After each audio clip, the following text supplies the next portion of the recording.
All right, let's big picture some stuff. DJT knows the inside outside of investigations on all different fronts because he was sued 4,800 times before even announcing his candidacy. That's public record, look it up. For various things. Personal family experience. Sister worked at Taj Mahal, didn't get paid for like 4 months out of 6, something like that. Things like that that actually happened.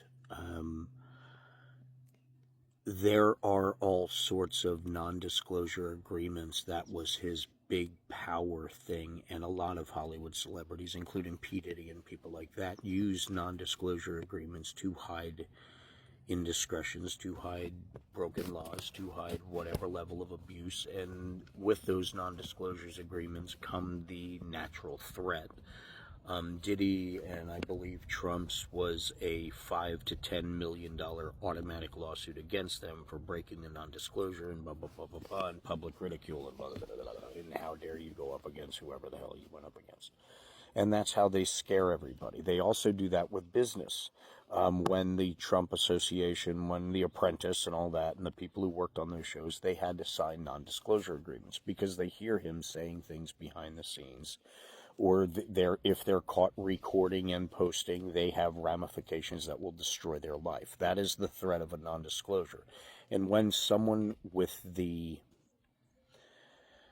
ethical challenges of someone like Donald Jackass Trump and the people around him, there is a freedom of the narcissistic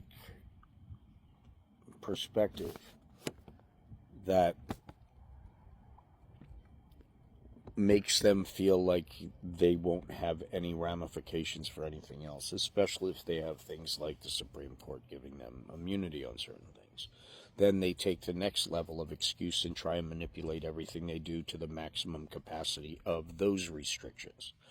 And in order to find out what each level that they're able to push their luck on, they come right out of the gate with every single thing, and they do something drastic, like, say, deporting legal citizens, or arresting judges, or,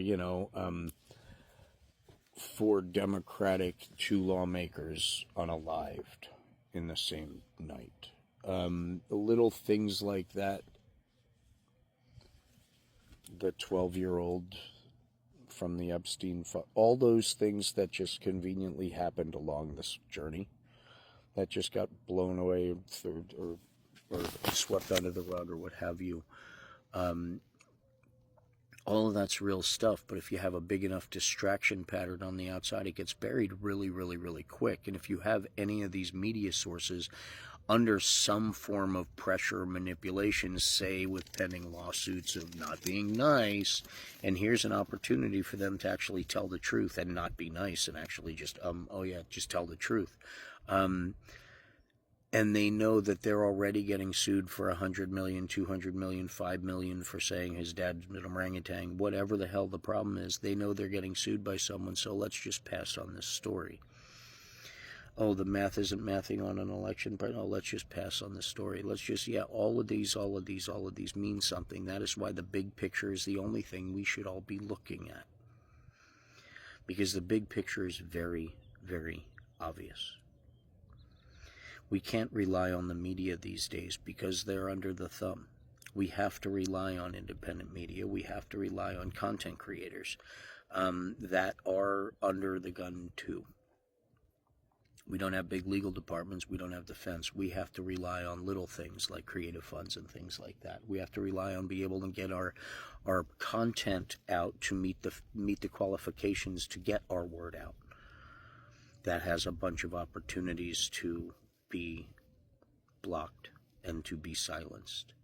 And if you look at that way that the TikTok algorithm and the way everything in these social platforms can be used against whoever is target people, you'll notice a pattern of exactly how it is in government right now under the rule of the same people.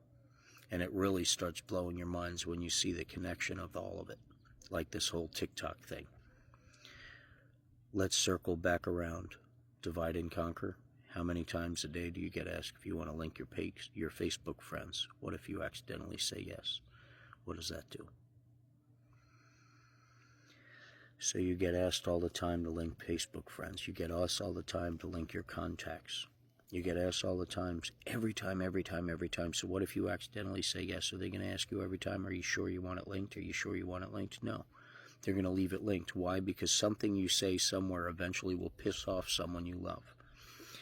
And then there's more fighting in the family, which makes the political scene even more controllable. Because there's less people having honest conversations with each other, with respected people in their lives. Yay, torpedo that relationship too. Then you have the bonus psychologically of what the pandemic did to everybody, and what the economy and the drops and the stress and everything else did to everybody. You have all of that information being one perfect storm as Donald Trump and his happy band of assholes attack women's rights at Department of Education, Medicare, health coverage, just about everything most of us rely on some point or another in our lives. All to protect, all of this is to protect tax write-offs. All of this stuff that we're stressed out about, every single thing we are stressed out about, is to protect tax write-offs for rich people. That's what it's all from. That's what it's all about. Why isn't that important? Why isn't that being discussed? All of this. Paid for by taxes from rich people and corporations. Period. End of discussion. Done. See? Solved the world's problems. Yay! Ladies and gentlemen, logic has to take hold of every single political conversation we have, no matter how stressful it is, no matter who's whispering in your ear, no matter how much anger is behind every single word. We have to recognize our logic and the realistic perspective of what's happening. You can't say there's going to be $500 million in Medicare cuts and 17 million people are going to be thrown off Medicare, and then cut and say, no, it's not going to be that bad. And don't expect hospitals whose main source of income is Medicare in rural communities, and that's the only Medicare they have. That's the only medical coverage they have. That's their only health care system they have. Waiting 2 hours for an ambulance.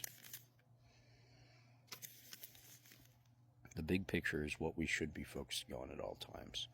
The facts that Americans, besides our own shade of hat and color of aisle or color of skin or color of whatever, doesn't matter. Doesn't make a damn bit of difference.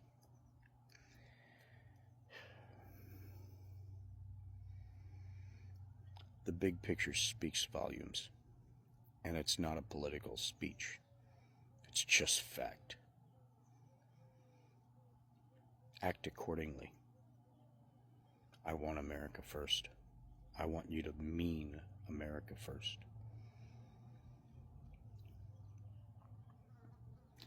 And everyone else should have the same rights you do. If someone crosses that line, everyone should be there to defend it, because that's what America is. That's what it's supposed to be.